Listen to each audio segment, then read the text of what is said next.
Jika you ada guna sudu macam ni, kayu-kayu punya, wajib ada ni, food grade wood oil.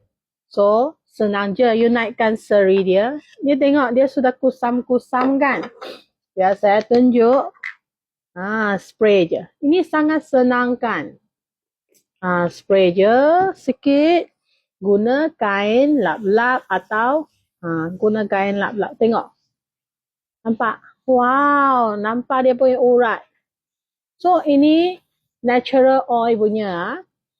Dia food grade wood oil. Clean wood easier, prolong the life of wood. Okay, 100% plant-based. Antibacterial dan fungal. Dia ada lemongrass punya bau tau. Okay, ini suitable untuk kayu, untuk bambu punya kitchenware ya. Macam chopping board, butcher block, countertop, wooden bowl, utensil. Tengok. Nampak? Jika you ada sudu-sudu kitchen utensil macam ni, bolehlah guna wood oil dari wood care. Wood care punya wood oil ya. Okay, jika minat boleh tekan beg kuning beli. Jangan lupa follow, like and share.